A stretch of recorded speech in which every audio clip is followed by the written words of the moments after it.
I don't know if you guys could hear me before, but hello to all of you. Welcome again to K Podcast. So it seems Marina has been having been called out for the apology that she gave, because if you guys remember, hold on, I don't know what is happening with my devices these days. Hold on.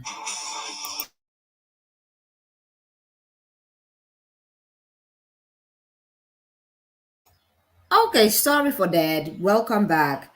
So, if you know the CEO of Ted, is it Ted or Todd, whatever, however they call the cosmetic line? Yeah, she finally actually put an actual apology, video. Because if you remember the first apology, that wasn't an apology. Let's not even go there. She just came and ranted and just talk about, how they are trying on their inclusivity and about the trip and doing a let's get together video.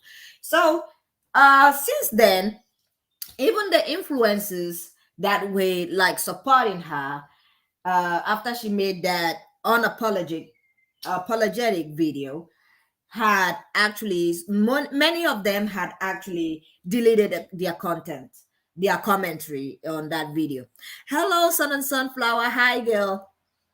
So I'm just gonna talk about the whole mess of this particular situation and what has been going on. So if you remember when she put up that let's get together video that she had going on, a lot of people were like, yeah, I don't know why some people are just so mad about this trip. I mean, it's a free trip. Some people should be happy that they're getting invited on this trip. But they didn't understand there were some other influencers that just kept quiet because they knew this was going to backfire.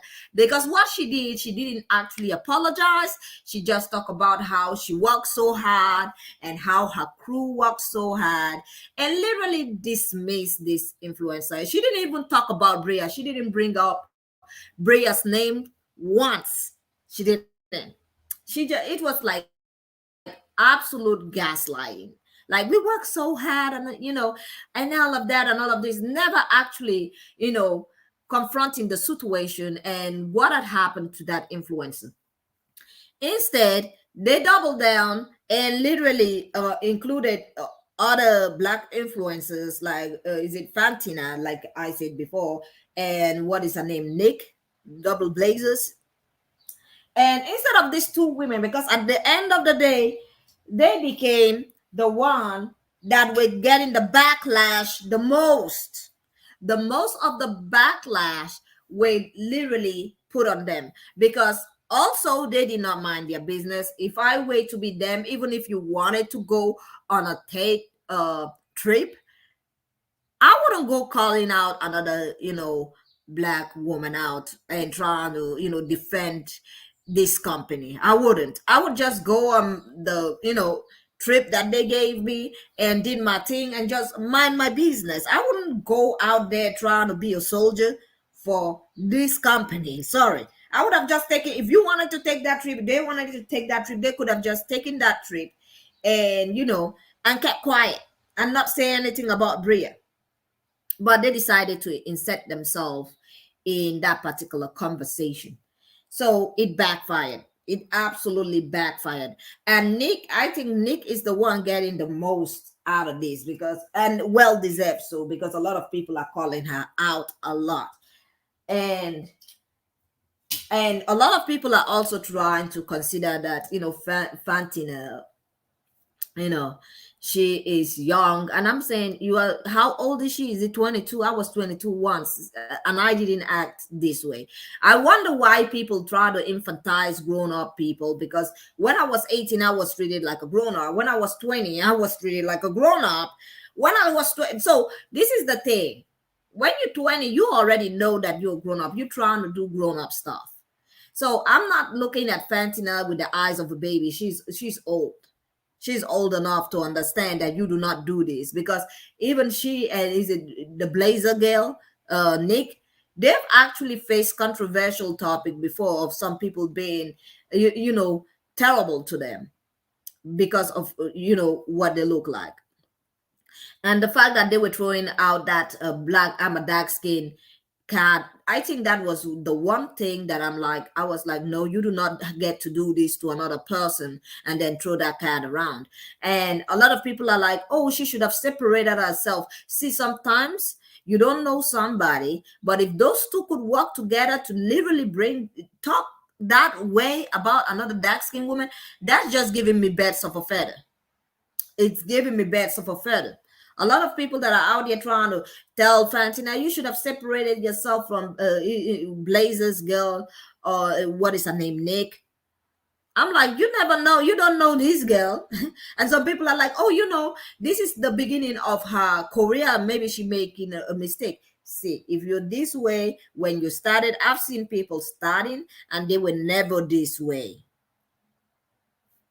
Yeah, she inserted herself in there and she had all this egotistic thing and telling people to go touch grass. And I'm like, Blazers didn't tell her to do that, to go out there and tell people to touch grass. And you do know she did make another apology later. I mean, a video that was absolutely terrible. And a lot of people were like, Fantina should have just kept the apology straight and not asked for apology from Bria, because at the end of the day, she was like, I'm waiting for an apology. From who? From who are you waiting for this apology from? Because it's not going to work.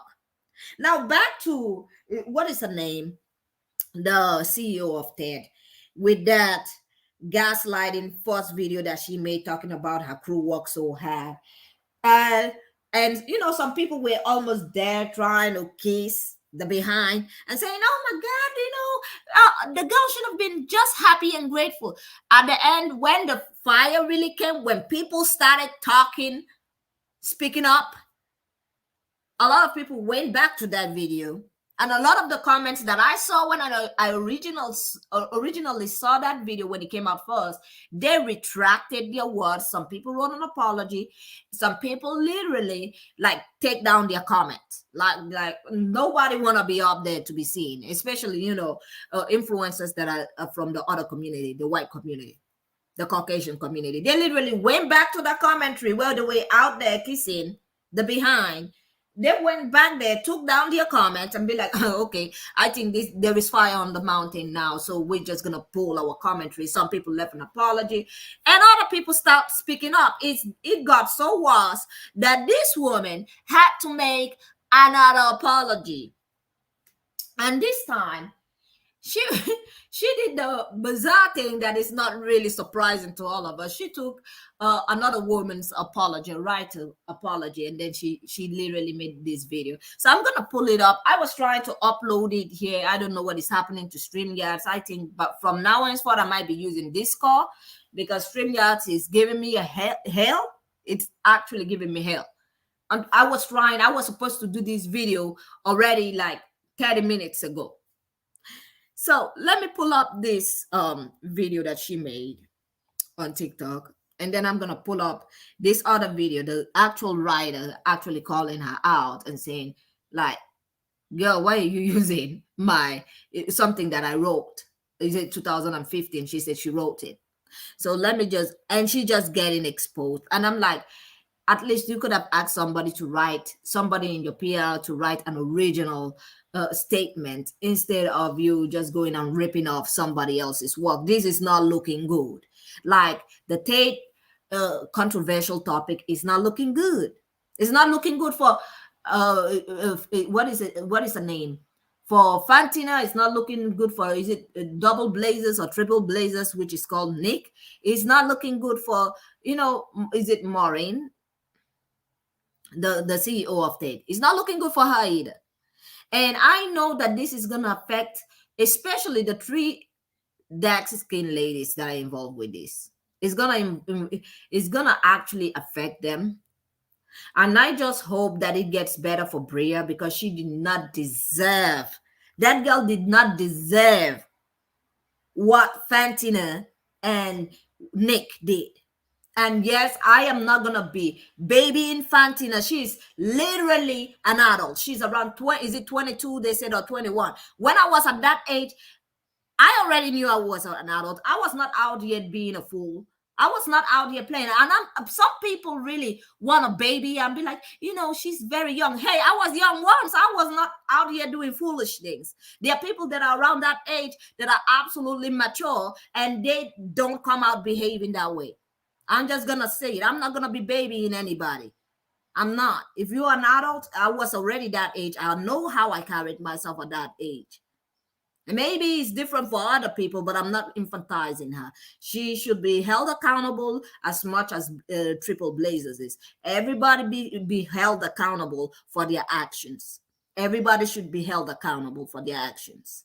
And I know the last video I did about this topic, some people were not happy about my opinion. And I really don't care, because this is the thing. If you're going to be a terrible person, I am going to talk about you the way you act. I'm not going to infantilize you, nor will I sit down here and try to say, oh, you know what, she's different. We should separate her from the person that actually she was together. See, I always say, like I said before in the start, birds of the same feathers flock together. So you don't even know how Fantina is in her real life. And the fact that she came out, I'm just going to say it, and became so egotistic, telling people to go touch grass. Yes, I'm going to hold her accountable. Yes, I'm going to hold her accountable to her actions. And the last apology she made, like, I think her manager should be fired, because they should not be letting her come out here and keep putting out videos, because she made the last one asking, talking about the whole situation and then saying she's expecting an apology. Like, what? What? You are expecting an apology for what? What are you expecting an apology for?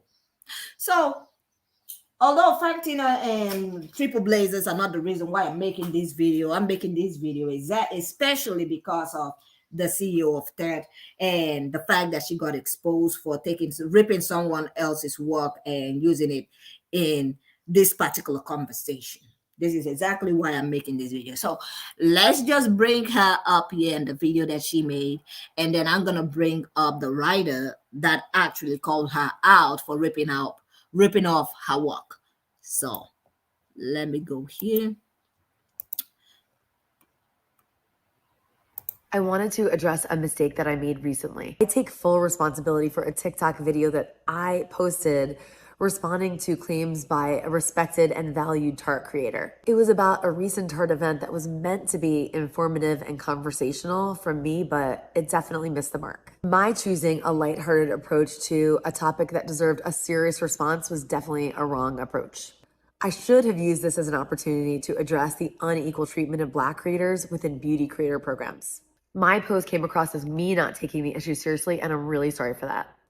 As the founder and CEO of Tarte, I acknowledge that we have fallen short in matters of diversity, inclusion, and equity in the past. I want to ensure everyone that I have heard you. And starting now, we will be taking the following steps. We're reviewing our creator program and just making sure that it's inclusive and equitable. And we'll be updating it regularly to make sure we reflect changes that happen within the beauty influencer market. We'll take immediate action whenever we find inequalities or errors within our program. We're focused on fostering a culture of trust and transparency. Our creators are informed and empowered and can make the best decisions for their content and for their followers. We're also going to be more transparent about how we work with our creators, including how we choose them. I think that's not only going to just help the creators, but trust amongst the industry as a whole. As the CEO, it's my responsibility to make sure everyone's voices are heard and respected, and I failed to do that in this instance, and I'm so sorry. Okay, let's just say this is not the first time Ted, the company name, have done this. And this second apology is just because of the backlash and everybody literally getting mad on TikTok, calling the first I don't even think that was the gaslight video that she made, because that's what I'm going to call it. It was not an apology. It was not, trying to solve the solution. It was just get ready with me video. So after the backlash of that gaslighting video that she made, and some people went over there to try to kiss her behind, but the majority came and be like, nah, that was not an apology. That was a gaslighting video that you made. And some people retracted their words. She then decided to make this actual apology. that she still didn't do it well because she ripped off somebody else's work. Like, man, if you want to do something well, like, get somebody an original. If you cannot write your apology, I do understand, get someone else to do it professionally and make sure that they don't go out there and rip off somebody else's work, because it's gonna sound like you're just looking for something new, something fast to do, and you don't actually mean it. Like, an apology should be coming from your heart. It should be coming from emotional. There should be an actual change. I feel like when somebody write an apology or actually come to apologize to the people, it should come from your heart. It should come from how you feel.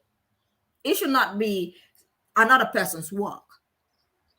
So this is the video of the actual writer of this apology coming out and calling her out of this, video that she made, because the first video was gaslighting, and I noticed a lot of influencers, because I went back to that video to watch. I wish I took a photo the first time she made the video, because I wish I took a photo so I could show you guys the commentary section of people trying to kiss her behind at the first time. And now many of the comments are taken down, and some of them are just people like apologizing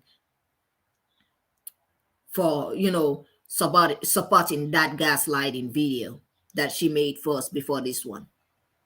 She could have just come out and just talk about that particular incident and just leave it at that, and just say, sorry, you know what, there was a mistake or this. No, she did a whole let's get ready together video. So this is the video of the original writer coming up and actually calling her out. To ensure everyone that I have heard you. And starting now, we will be taking the following steps. So this woman's video came across my FYP, and as I was listening to it, I was like, why does this shit sound so familiar? Then it hit me. I wrote this shit in 2017. Let me show you. All right, here's an article I co-wrote, this is me, with two other colleagues, called The Role of Combahee in Anti-Diversity Work, from the journal Souls, from 2017. We're going to scroll down to page 363, the last paragraph in the middle of it. And we're going to start here. Administrators convene and decide on some course of action, and the newest buzzwords are used to name a new initiative. The new initiative usually entails some sort of commitment to diversity, inclusion, dialogue, and so on. The president, provost, dean, or other senior administrators commission a task force to examine the problems on campus, although in most cases, they have already been told repeatedly what those problems are. The task force then embarks on a quest to uncover evidence of these problems so that they can produce a report, although in most cases, these reports have been previously commissioned and subsequently ignored. Through a temporary effect, perhaps a hiring cluster or grant-funded project, a few new Black and brown bodies, students, faculty, and staff, may be introduced to campus the following year, or perhaps an outside consultant will be brought in to run workshops on topics like implicit bias, stereotype threat, or cultural competency. Once the students who protested have graduated and the overall campus climate resettles into a new sense of complacency, many of these initiatives are forgotten about or siloed into an underfunded campus Office of Diversity, Multiculturalism, or Inclusion. These patterns reflect the behavior, wait for it, of an institution engaged in brand management, rather than being invested in the deeper and more difficult work that diversity could and should entail. So this led us to ask the question, what if these failures of diversity, as it is operationalized in higher education, actually represent the success of educational systems doing what they were always intended to do? That is, functioning as gatekeeper institutions that eliminate and assimilate particular forms of difference. So that process is exactly what she's talking about, right? It's the same type of response when an institution, a corporation, an industry, a brand is called out for not living up to its so-called commitments. They will do what they always do, just the same kind of loop cycle of committing to the commitments while waiting for the dust to settle. So we gotta believe this, y'all. And the last thing I'm gonna say is this. To some of them Black women in her comments, caping for her, talking about this is a great, response and, we support you. I'm gonna say this. She will not pick you. And if she does, we already know what happens to Black women who are picked by this company. Believe that and stop thinking that somehow you will be special because that specialness through the lens of a corporation means you are there for their consumption. Like, share, and follow for more.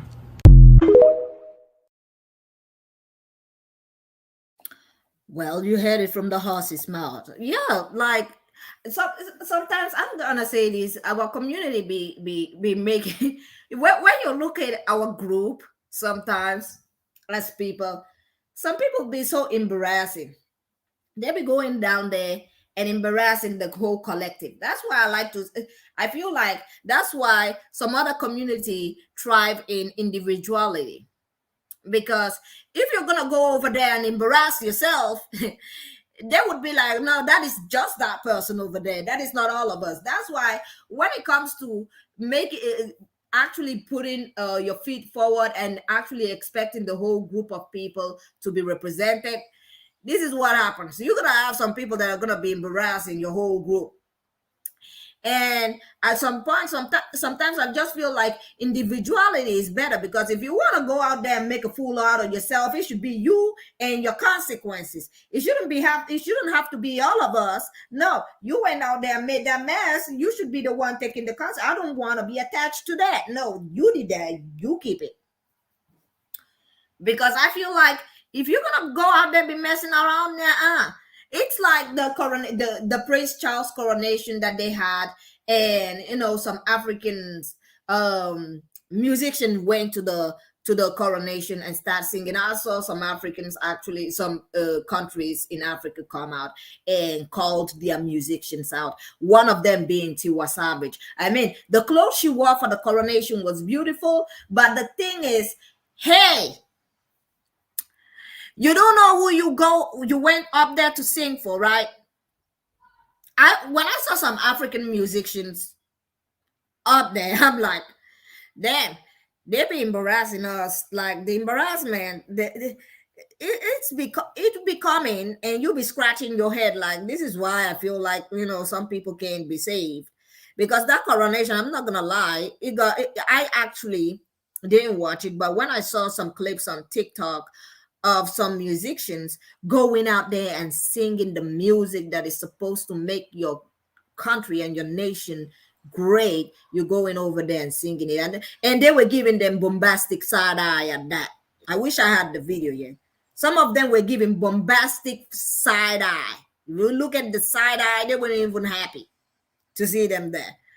This is the kind of embarrassment when you are in a group and you represent a whole group. You get shit on you, everybody gets shit on them. It is embarrassing. That's all I gotta say today. So you guys, let me know what you think. Yeah, sunflower. Yeah, please don't forget to press the like button. And I would prefer if my audience would actually just write a comment if you have an actual disagreement, because I hate the silent, oh, she didn't say the thing that, like, then invest in conversation. Write down why you dislike the video. Write down what you think about the video. Give me your own opinion, because this is a conversation at the end of the day. Now, with that being said, I'm gonna say this: thank you all for being here. Do not forget to press the like button, subscribe, and we should learn our lesson from all of this shenanigans that has been going on. Yes, we should. And I feel like many of the African musicians that went to that coronation, it's giving me I like you the way you treated my ancestors. And